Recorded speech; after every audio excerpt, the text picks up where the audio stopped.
आज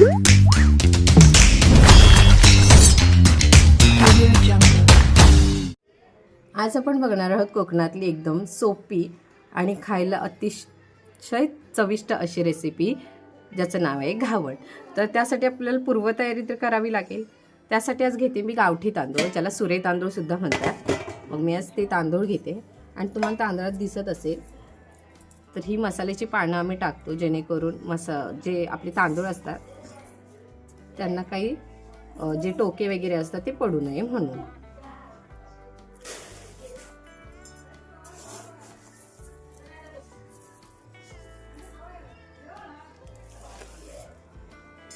तर इथे मी जवळजवळ 1 ते 1.5 किलो तांदूळ घेतलेले आहेत. आता आपण हे धुवून व्यवस्थित भिजत ठेवणार आहोत.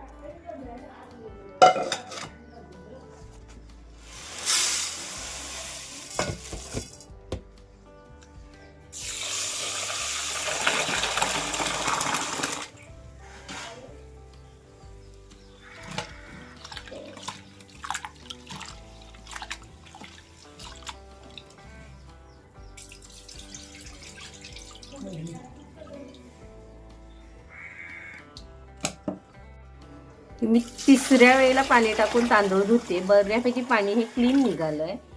आपल्याला जे तांदूळ आहे ते व्यवस्थित 3 ते 4 पाण्यात धुवायचे आहेत. तर बघू शकता तुम्ही माझं पाणी किती प्रमाणात क्लीन निघालंय. पहिल्या पाण्यात आणि आता ह्या 3ऱ्या पाण्यात खूप फरक आहे.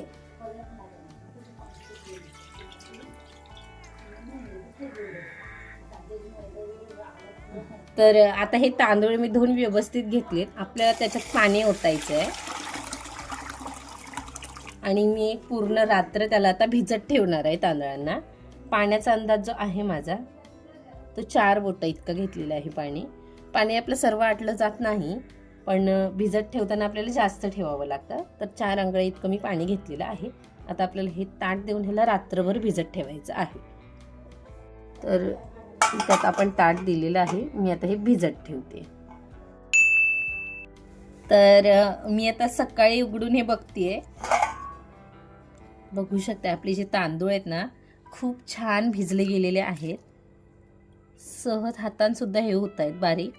आणि आता आपल्याला हे मिक्सरला फिरून घ्यायचे आहेत. तर कसे फिरून घ्यायचे आहेत मी हे सुद्धा दाखवते तुम्हाला. आपण आता हे मिक्सरमधून काढून घेऊया. मी आता मिक्सर लावून घेतलंय. त्यावर आता मी हे भांडं ठेवते मिक्सरचं. शक्यतो मोठं भांडंच यूज करा, जेणेकरून जास्त वेळ लागणार नाही. तर हे जे भिजवलेले तांदूळ होते ते मी थोडे थोडे करून आतमध्ये टाकून घेते.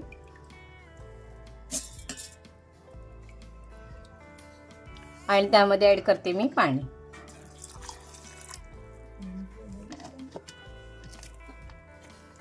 आणि आपल्याला आता फिरून घ्यायचं आहे.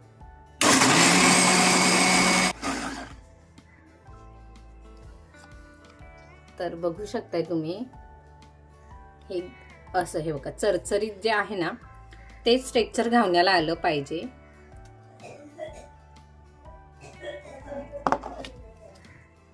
आणि तांदूळ जर थोडे असतील ना तर पाणी सुद्धा थोडंच वापरायचं.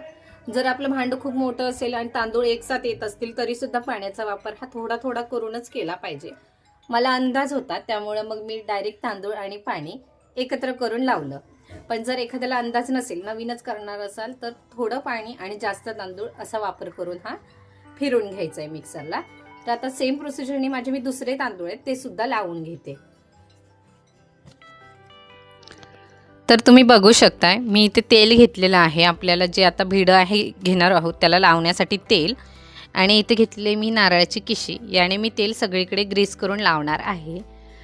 जर तुमच्याकडे ऑइल ब्रश असेल तर त्यानेही लावू शकताय. पण ही जी नारळाची किशी म्हणतात त्याला पारंपरिक पद्धत आहे आपली. तुम्ही कांद्याने सुद्धा लावू शकताय किंवा केळीचं जे पान असतं त्याच्या मागे जो सोप असतो त्याने सुद्धाही लावू शकताय. मी नारळाची किशी यूज करते. आणि हे आहे आपलं तयार करून घेतलेलं पीठ. आता यामध्ये आपल्याला टाकायचं आहे चवीनुसार मीठ. तर मी ते ॲड करते.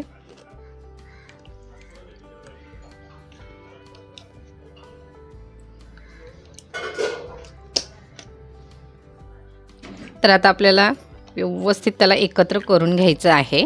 आणि मी इथे पेल्याचा वापर करते.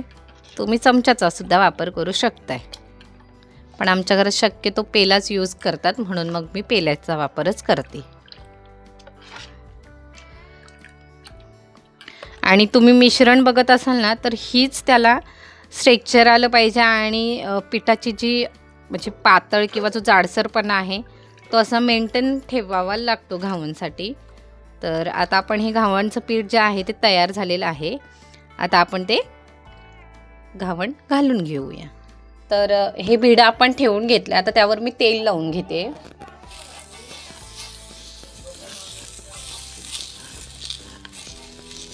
व्यवस्थित चारही बाजूने आपल्याला लावून घ्यायचं आहे.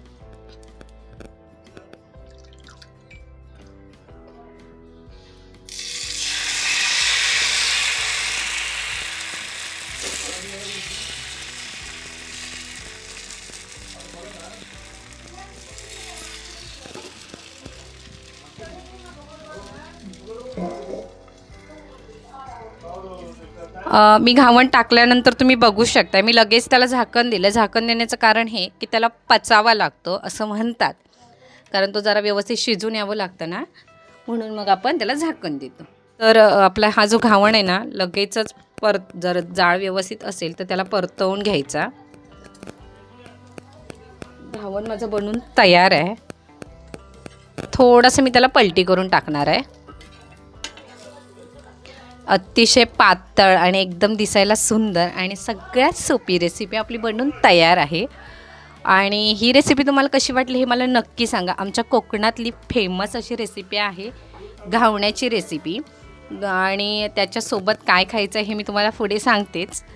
पण आपण तोपर्यंत आता अशाच पद्धतीने सर्व घावणे करून घेऊया. हा इथे मी प्लेटीत एका काढून घेतला आहे. काढून घेतल्यानंतर जो घावणा आहे तो अशा पद्धतीने त्याला फोल्ड करून घडी करायचं. किती छान असं दिसतंय की नाही घावणा आपला. सेम प्रोसिजरने मी दुसरे सुद्धा घावण काढून घेतले. तर आपण घावणे बघितले. आता घावण्यांसोबत खायचं काय प्रश्न पडला असेल ना, म्हणून आपण आज घावण्यांसोबत खाण्यासाठी करणार आहोत गोड. त्यासाठी मी एक मिक्सरचं भांडं घेतलं आहे. त्यामध्ये घेतलेलं आहे किसलेलं खोबरं. 1 वाटी किसलेलं खोबरं मी घेतलेलं आहे. मी जास्त करत नाही आहे, त्यासाठी एक छोटीशी वाटी होती ती मी किसून घेतलेली आहे. त्यामध्ये ॲड करते पाणी. त्यामध्ये ॲड करणार आहे थोडंसं मीठ.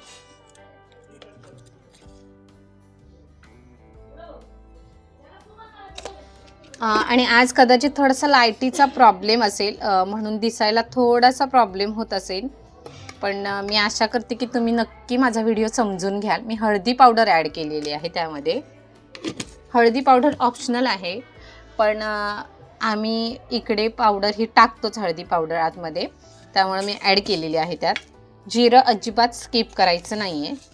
त्यामध्ये ॲड करते मी जिरं, कारण जिऱ्याने खूप छान टेस्ट येते, त्यामुळे जिरं शक्यतो स्किप करूच नका. आणि आता हे मी मिक्सरला फिरून घेते. आता आपलं हे फिरून झालेलं आहे. त्याचं आपल्याला दूध काढून घ्यायचं आहे. दाखवते मी एकदा तुम्हाला. तर बघू शकता याला पिवळा कलर जो आलेला आहे. याच्यामध्ये आणखीन एक छोटीशी प्रोसिजर आहे, पण तोपर्यंत आपल्याला हे दूध आधी काढून घ्यायचं आहे. दूध सेपरेट करून त्याचा जो चोथा येतो खोबऱ्याचा तो बाजूला करून घ्यायचा आहे. तर मी आता इथे घेतलेलं छोटंसं पातेलं, त्यावर ठेवते ही चहाची गाळण, आणि त्यामध्ये मी आता हे जो आपला खोबऱ्याचं जे आपण हे गाळून घेते मी.